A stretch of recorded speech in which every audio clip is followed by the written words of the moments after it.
Let the peace of Christ control your hearts. Let the word of Christ dwell in you richly.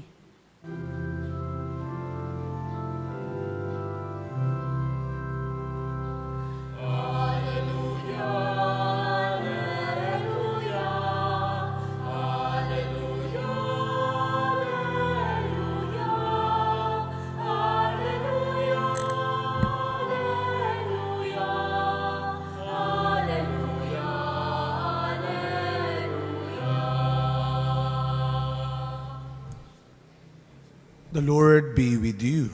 And with your spirit. A reading from the Holy Gospel according to Luke. Glory to you, O Lord.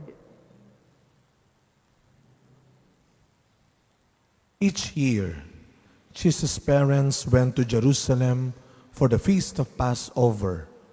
And when he was 12 years old, they went up according to festival custom.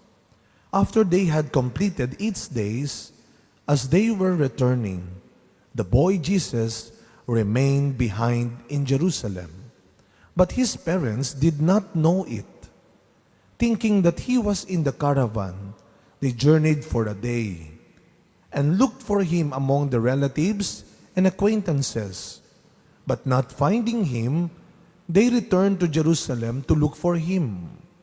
After 3 days, they found him in the temple, sitting in the midst of the teachers, listening to them and asking them questions. And all who heard him were astounded at his understanding and his answers. When his parents saw him, they were astonished, and his mother said to him, "Son, why have you done this to us? Your father and I have been looking for you with great anxiety." And he said to them, "Why were you looking for me? Did you not know that I must be in my father's house?" But they did not understand what he said to them. He went down with them and came to Nazareth and was obedient to them. And his mother kept all these things in her heart. And Jesus advanced in wisdom and age and favor before God and man. My dear friends, the Gospel of the Lord.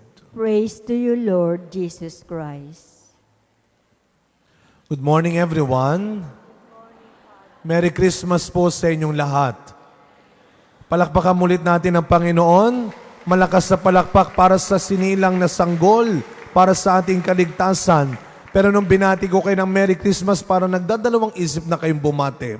Aba, let us not forget, my dear friends, this is indeed the right and the best time to greet each other Merry Christmas. Pakibati po mga katabi natin, Merry Christmas.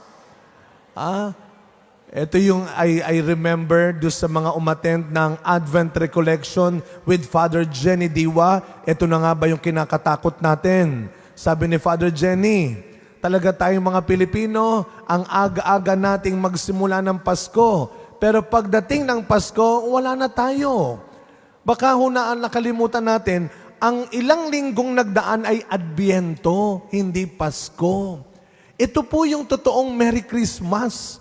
Nagsimula nung 25 at ilang araw at linggo natin itong isa-celebrate. Kaya nga, we are still in what we call the octave of Christmas. 8 days. Because we cannot just celebrate it on one day.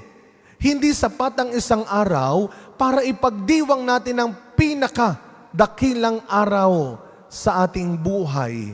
Pinakamasayang araw ng ating buhay. At yan ang kapanganakan ng ating kaligtasan. One day is not enough to do that. Kaya we have what we call octave of Christmas. 8 days. At tayo parang nasa pang-5 araw pa lang ho tayo ng araw ng Oktaba, ng Pasko ng pagsilang ng Panginoon. Kaya hindi pa ho tapos ang Pasko. Nagsisimula pa lang. Baka ho yung iba sa atin, ang mentality natin, ang utak natin sa New Year's Day na. Wag ho sana mangyari na dati-dati pag may binabati ako, Merry Christmas, ang sagot sa akin, tapos na, ba marunong ka pa sa akin? Hindi pa ho tapos ang Pasko, kaya ito ang good news. Pwede pa kayong maningil ng regalo. Pwede pa kayong magbigay ng regalo. Dahil hindi pa tapos ang Christmas, so we can still receive and give Christmas gifts. Pwede pang mag-Christmas party. Ito yung talagang Christmas party.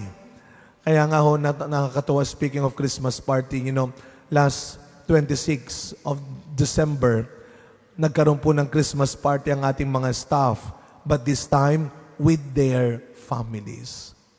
No, nag-Christmas party kami kasama ang kanilang pamilya. Iba pa rin ang saya ng Pasko pagkasama ang pamilya.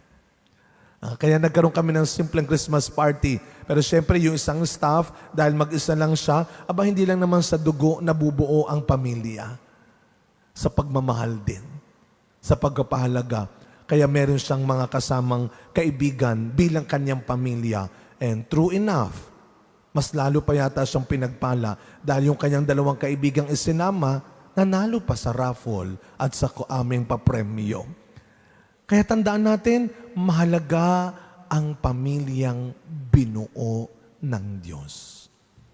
Tamang-tama ngayong linggo, Feast of the Holy Family.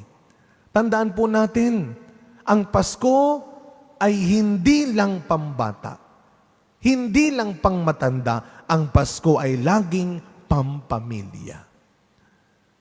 Ngayong Kapaskuhan, simula ho nung simbang gabi at ngayong Kapaskuhan, binabalikan natin, pinagdiriwang natin ang dakilang pag-ibig ng Diyos na umayos at bumuo muli sa pamilyang sinira ng kasalanan. Itong tandaan natin. Sabi nga ng Biblia, hindi naman pera ang pinagmumulan ng kasalanan, kundi pagmamahal sa pera. Kaya, pwede namang magtrabaho ng mabuti.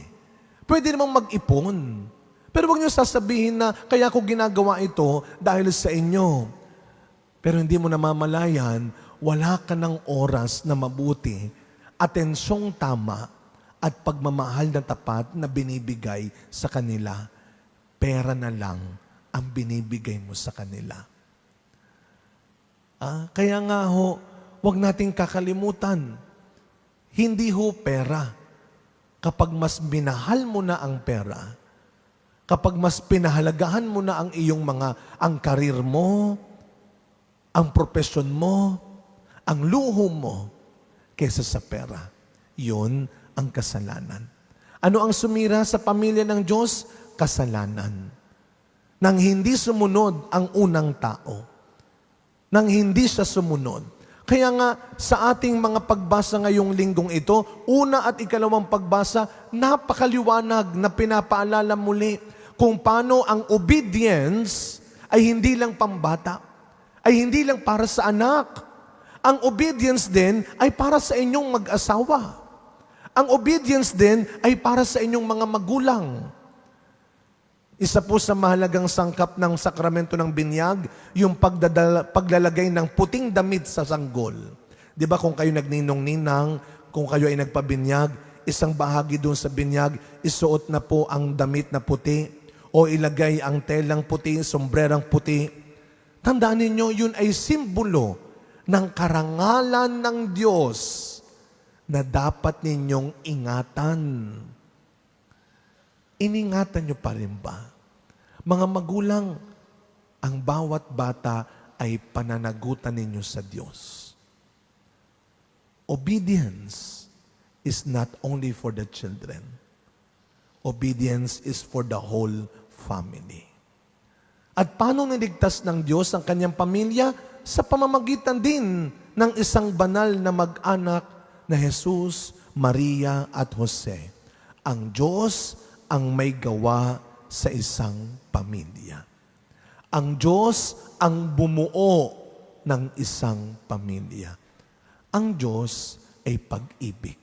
Kung saan may tapat na pag-ibig, nabubuo ang isang pamilya. Sana nga hanggang ngayon, binubuo pa rin ng Diyos ang pamilya ninyo. sana hanggang ngayon, Diyos pa rin. Hindi pera, hindi lang material na bagay, ang bumubuo sa pamilya ninyo. Pero tatandaan ho natin, no? Hindi lang naman po mga bata ang pwedeng magwala at mawala sa pamilya. Hindi lang bata.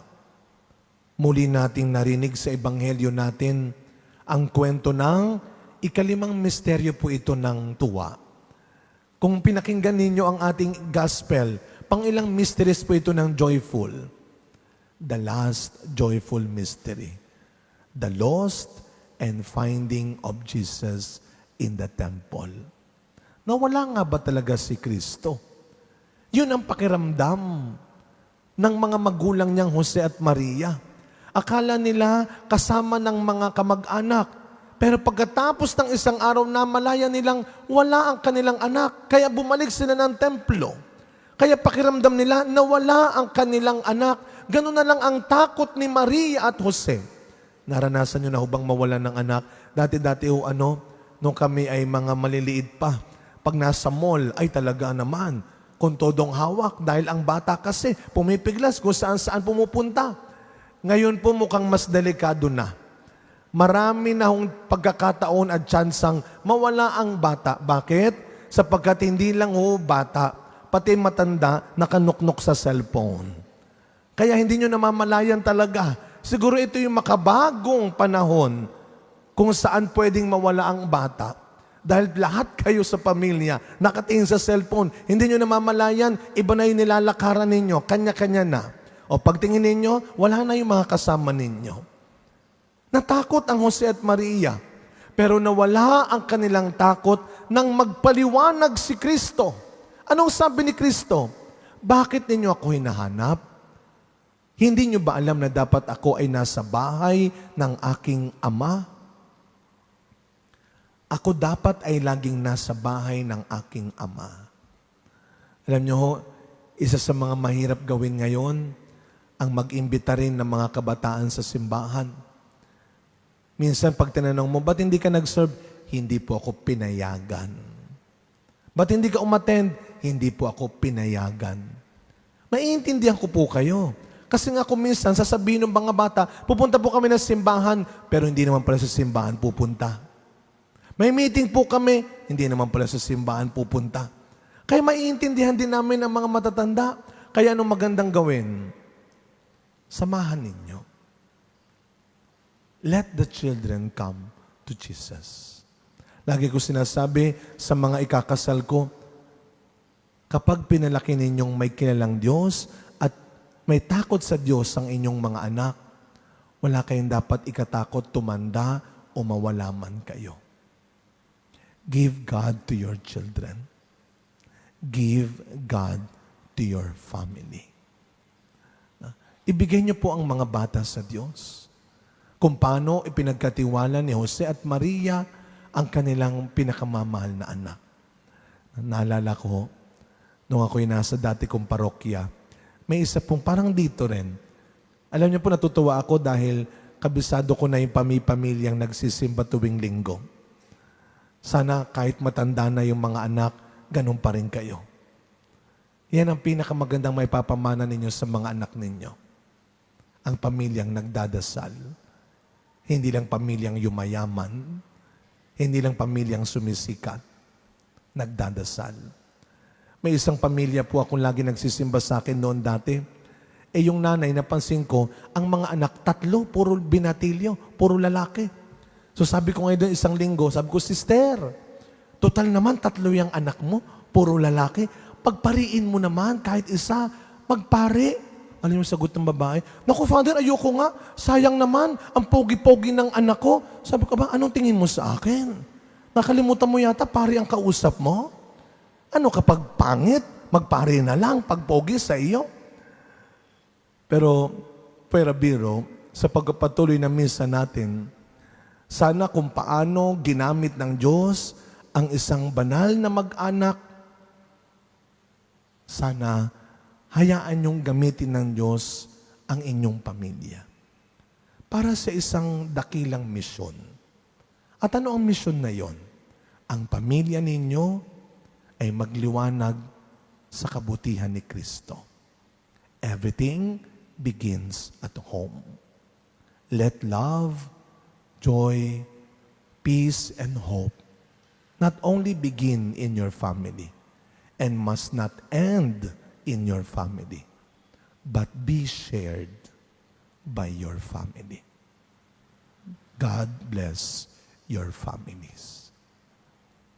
Amen.